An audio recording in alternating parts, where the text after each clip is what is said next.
Hello friends, welcome to the channel. Today we are going to cover one short story from the topic from the subject literature and disability. This story, The Country of Blind Man, written by H.G. Wells, is a very important story, not only from the point of view that it is written by the great writer H.G. Wells, but from the point of view of disability as well. Let us proceed to the video now. We will talk about the country of the blind, जो कि एक short story है. H.G. Wales बहुत ही famous writer है, उनकी लिखी हुई है. We will get to know about H.G. Wells as well. जब भी आप किसी आंसर को लिखें तो पहले अपने उस आंसर की एक बेसिक इंट्रोडक्शन को लिखिए, जिसमें कि जैसे अगर ये शॉर्ट स्टोरी है तो right something about the short story, कब पब्लिश हुई थी, किसने लिखी थी, उसके साथ ही साथ उस राइटर के बारे में भी कुछ लिखिए. And it is one of the H.G. Wells' best known short stories and features prominently in literature dealing with blindness. आप देखिए टाइटल में ही ब्लाइंड वर्ड है, तो ब्लाइंडनेस इस डिसेबिलिटी के साथ ये स्टोरी डील करती है. अब आप इसके बाद जरूर H.G. वेल्स के बारे में लिखिए. 1866 born and 1946 died. पूरा नाम था हर्बर्ट जॉर्ज वेल. बहुत ही फेमस इंग्लिश राइटर थे, specifically for writing scientific kind of novels, literature, and other pieces of text. Prolific in many genres, as I told you, and he wrote dozens of novels and short stories. और उनका जो work है वो social commentary, politics, history, science, satire, biography and autobiography के लिए famous है. This story is about a person जिनका नाम है न्यूनेस. न्यूनेस एक बार एक इंग्लिश माउंटेनियर ग्रुप को लीड कर रहे थे. while leading a group of English mountaineers attempting to climb a fictitious mountain.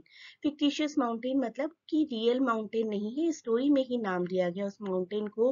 Newness slips and false, और वो माउंटेन लोकेटेड था इक्वेडर में. न्यूनेस जहां पर गिरते हैं वो एक वैली है. he finds a valley. Valley मिलती है उन्हें जो कि completely cut off है from the rest of the world on all sides by steep cliffs. बड़ी बड़ी चट्टानों से covered है वो पूरी valley, and quite by accident he falls in it. I told you about the accident that he was leading a group of mountaineers. Nunez has discovered the fabled country of the blind.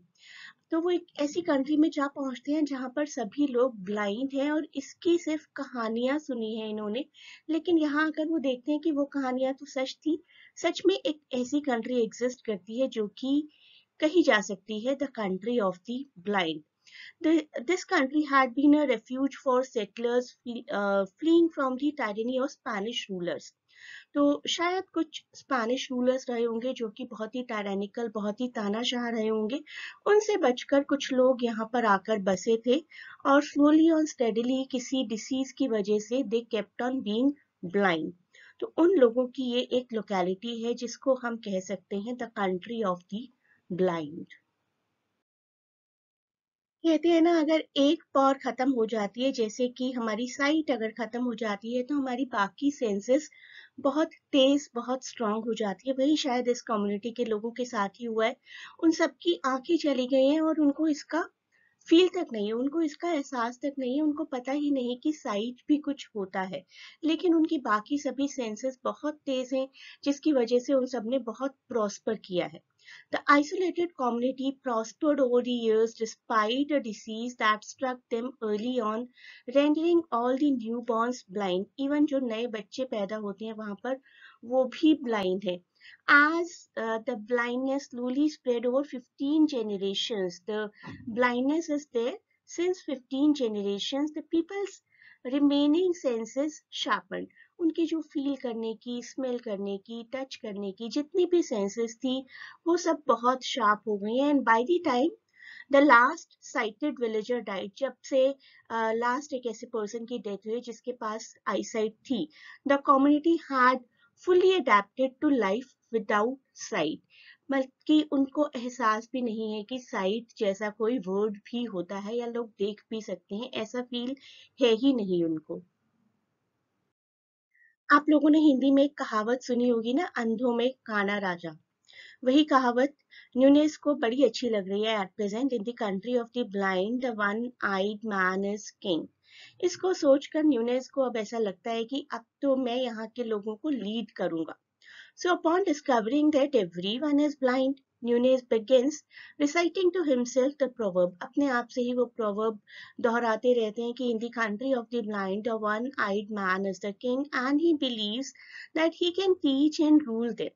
अब तो मैं इन लोगों को बताऊंगा दुनिया कैसी होती है, दुनिया के रूल्स क्या है, दुनिया कैसी दिखती है।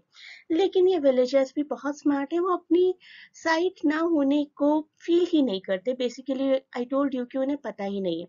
Villagers have no concept of sight and do not understand at all his attempts to explain this next sense to them.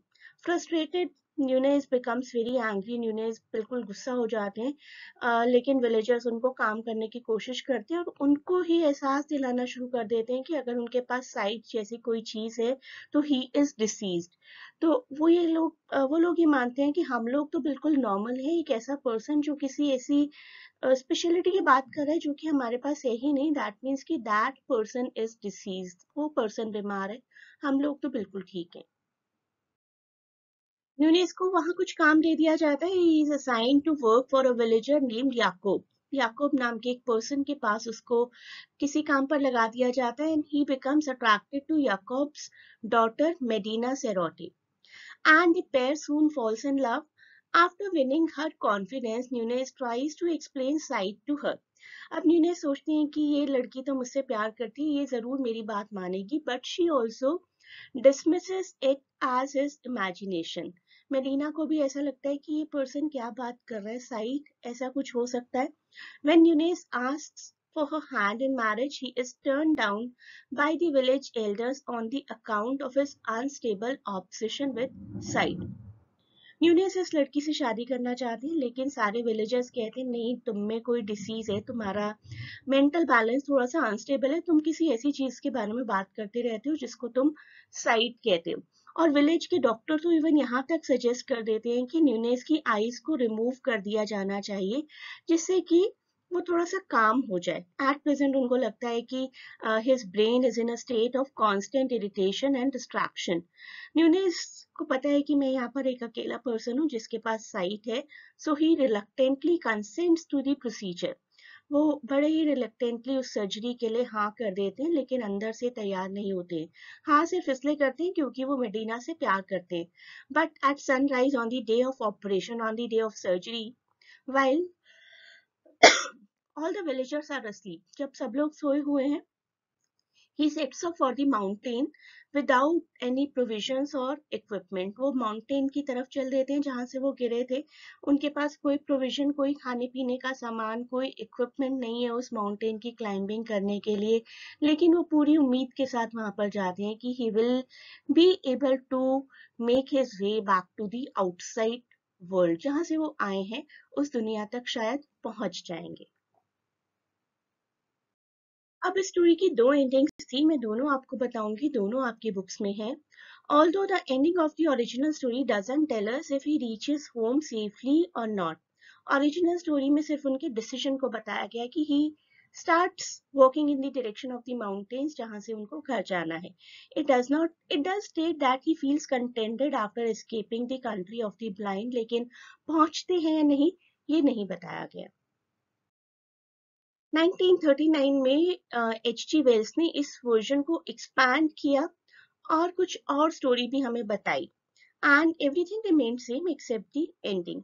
Revised version में क्या हुआ था, 1939 के वर्जन में Nunez sees from a distance that there is about to be a rock slide. Nunez जब पीछे मुड़कर उस विलेज की तरफ, कंट्री ऑफ ब्लाइंड की तरफ देखते हैं, तो वो देखते हैं कि एक रॉक स्लाइड होने वाला है। उनको तो दिखाई दे रहा है लेकिन बाकी विलेजर्स को नहीं दिखाई देता। Please remember this fact. वो अटेम्प्ट करते हैं पूरे विलेजर्स को वार्न करने की, लेकिन सारे विलेजर्स उनकी बातों को फिर से इग्नोर कर देते हैं कि ऐसा कुछ नजर थोड़ी आ सकता है। और वो उस वैली से बचकर भाग जाते हैं। He flees the valley during the slide taking Medina with him. अपनी लव इंटरेस्ट को भी अपने साथ ले जाते हैं। And they settle down in Quito, एक टाउन में सेटल हो जाते हैं। वो वर्क करते हैं as a tradesman. And Nunez and Medina have 4 children and they are happy in their life. तो मेडिना को लेकर वो यहाँ से जाने में सक्सेसफुल हो जाते हैं। उसके बाद उनके 4 बच्चे भी होते हैं। They live happily ever after in the 1939 version. अब आपको क्वेश्चन क्या आ सकता है कि what are the themes of this story. अगर सिर्फ क्वेश्चन आए कि व्हाट आर दी थीम्स, तो इन सभी थीम्स को लिख दीजिए जो मैं आपको एक एक करके बताऊंगी। लेकिन अगर कोई पर्टिकुलर थीम आए तो स्टोरी को थोड़ा सा एक्सप्लेन करने के बाद, स्टोरी के इंट्रोडक्शन को, राइटर के इंट्रोडक्शन को एक्सप्लेन करने के बाद कॉन्सेंट्रेट करिए उस क्वेश्चन की तरफ जो आपसे पूछा गया। नॉर्मलसी मतलब नॉर्मल होना बिल्कुल। तो आइडिया ऑफ नॉर्मलसी को किस तरीके से अलग अलग लोगों ने अलग अलग इंटरप्रेट किया है, जिसकी जैसी परसेप्शन है। So by sketching out an alternate world for the readers, H G. Wells ने हमारे लिए एक ऑल्टरनेट दुनिया बनाई है ना, जिसको कंट्री ऑफ द ब्लाइंड कहते हैं। एच.जी. वेल्स क्लियरली क्वेश्चन करते हैं कि नॉर्मलसी आखिर है क्या। नॉर्मलसी कुछ भी नहीं है, नॉर्मलसी है बस हम जैसा परसीव करते हैं। फॉर एग्जाम्पल एक बहुत ही मिथिकल नॉर्मलसी है कि जो लोग गोरे होते हैं वो बहुत सुंदर होते हैं। एक नॉर्मल मिथ है ये, I do not agree with it at all, but still that is a normal perception. लेकिन अगर एक नॉर्मल परसेप्शन हमेशा से चला आ रहा होता कि जो लोग ब्लैक होते हैं वो ज्यादा सुंदर होते हैं और जो वाइट है वो नहीं, तो शायद फेयर एंड लवली जैसी क्रीम्स नहीं आती मार्केट में और लोग गोरे होने के लिए इतने पागल नहीं होते, तो काला होना नॉर्मल माना जाता। तो नॉर्मल होना जो है वो एक परसेप्शन है बेसिकली। So H G. वेल्स ने टाई किया है idea of considering what normal is to majority. जो मेजर लोग मानते हैं ना, जो ज्यादा पॉपुलेशन मानती है कि ये सही है, वो चीज अपने आप में नॉर्मल हो जाती है। जिस दुनिया से न्यूनेस आए हैं वहां पर ब्लाइंड होना एक डिसेबिलिटी मानी जाती है, और जिस दुनिया में वो गए हैं, the country of the blind, वहां पर आईसाइट होना एक डिसीज माना जाता है। ठीक है, तो अलग अलग लोगों के अलग अलग परसेप्शन होते हैं। In the country of the blind the sense of sight is considered as abnormal, and in the country from where Nunez comes disability is seen as an abnormality, and that disability we can call it to be blindness. तो blind होना में भी हमारी दुनिया में जिसमें हम भी रहते हैं वो एक एबनॉर्मलिटी मानी जाती है। लेकिन कोई ऐसी कंट्री जहां पर लोगों ने कभी साइट देखी ही नहीं है, तो वहां पर साइट का होना एक एबनॉर्मलिटी मानी जाएगी। तो नॉर्मलसी का कॉन्सेप्ट बेसिकली है क्या, जो मेजॉरिटी ऑफ पीपल बिलीव करते हैं, that is what we call normalcy. और देखिए न्यूनेस को क्या लगता है कि मैं नॉर्मल हूँ, मेरी आईसाइट है, so I can be the ruler of this country. He keeps on saying to himself ना कि in the world of blind the man with the one eye is the king. लेकिन the same gift becomes a curse for him, वही gift उसके लिए अभिशाप बन जाता है, as he is considered a man who has not yet developed properly. जिसने अपनी आईसाइट खोई नहीं है ना अभी तक, तो वो पर्सन एबनॉर्मल है यहाँ के लोगों के लिए। He is dismissed as an idiot and as a fool whenever he talks about sight. जब भी वो कुछ दिखने की बात करते हैं ना, तो उनको फूल माना जाता है। For the people of valley there exists no concept of sight and blindness. जब साइट ही नहीं है तो ब्लाइंडनेस जैसी बात कहाँ से आएगी। वो अपने आप को ब्लाइंड मानते ही नहीं है ना, वो अपने आप को नॉर्मल मानते हैं। Nunez has to give up all his expectations, and in the end he is almost ready to even give up his eyes. अपनी आईज को बलिदान करने के लिए भी तैयार हो जाते हैं, to be called normal for the people of that country. This is what the concept of normalcy is. एक और थीम है आइसोलेशन की। आइसोलेशन मतलब हम कह सकते हैं अकेलापन। The theme of isolation prevails the whole story. After Nunez finds himself in the country of the blind and comes to know that he is the only person with the sight in the country, he feels that he can rule the people. जब आपके पास कोई additional power होती है ना, या extra ordinary, instead of saying additional let us call it extra ordinary, मतलब अलग। तो अलग होने वाले इंसान को कई बार तो ये लगता है कि आई कैन बी द रूलर, मैं इन सबसे अलग हूँ। लेकिन कई बार ऐसा भी होता है कि पीपल कॉर्नर दैट पर्सन, लोग उस पर्सन को अकेला छोड़ देते हैं। यहाँ देखिए, हम लोग तो यही सोच रहे हैं ना कि न्यूनेस एक ऐसा इकलौता पर्सन था जिसके पास साइट थी, लेकिन उसको कॉर्नर कर दिया गया by saying that this is your disability, and he feels lonely after that. Of course, in the expanded version, he wants everyone ki there is going to be a landslide, there is going to be a rock slide. Still no one listens to him क्योंकि believe ही नहीं करते कि तुम्हें कैसे पता चला। देखना मतलब कोई डिसेबिलिटी, अगर तुम्हें कुछ दिख रहा है that means it is a disability और you are making stories, no one believes him, which again hints that the people of the village do not consider him as their own. लोग उसे अपना मानते ही नहीं है क्योंकि उसके पास एक स्पेशलिटी है जो कि बाकी सबके पास नहीं है. So despite him trying to save everyone, nobody believes him and he is remained isolated. तो एक ऐसा पर्सन हम कह सकते हैं एज अ थीम, एक ऐसा पर्सन जो कि बाकी सबसे थोड़ा सा हट करे किसी भी वजह से, चाहे कोई एडिशनल क्वालिटी हो चाहे कोई लैक ऑफ क्वालिटी हो, that person will be isolated from the society. Hence isolation is one of the major theme. Next theme जो हम इस स्टोरी का कह सकते हैं that is difficulties adapting to change. For 15 generations, this country was just producing blind people and they became adapted to that factor. उसी factor के साथ वो लोग adjust हो गए थे कि blind होना is the ground reality. ठीक है. So in this short story, The Country of the Blind, the author कौन है? H.G. Wells tries to convey certain messages. He expresses the theme of how man has difficulties adapting to the change. अगर हमें कोई किसी भी वजह से किसी भी तरीके के चेंज को अडेप्ट करने को कहे तो हम लोगों को बड़ी परेशानी होती है.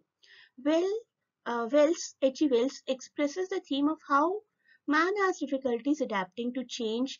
हमारे प्रोटैगनिस्ट को ही देख लीजिए, न्यूनेस के पास एक एबिलिटी है टू सी, और वो उस चेंज को एक्सेप्ट नहीं कर पाते कि कुछ लोग ऐसे भी हो सकते हैं जो बिल्कुल देख नहीं सकते. ऑन द कॉन्ट्ररी, विलेजर्स इस चेंज को एक्सेप्ट नहीं कर पाते कि ऐसा कैसे हो सकता है कि कोई देख सकता है. देखने का कॉन्सेप्ट ही उनके दिमाग में नहीं है. So Nunez attempts to convince the villagers on the existence of sight but fails, and the villagers are intolerant of his fact that he can see. They are intolerant, therefore are not willing to accept the truth and have difficulties to adapting to change. तो change को accept करना human beings के लिए हमेशा से बहुत difficult रहा है, and the fact is change is the only permanent thing. हम कहते हैं ना कि change is the only permanent thing, लेकिन change को हम लोग human beings easily accept नहीं कर पाते हैं. You may join the classes to cover all the topics in detail. At present, for the current session of exams, the classes are over, classes are not going on, but you may join always for the next session. The link to connect to us for admission purpose has been given in description. Thanks a lot for watching. Best of luck for exams, and please do not forget to share and subscribe the channel.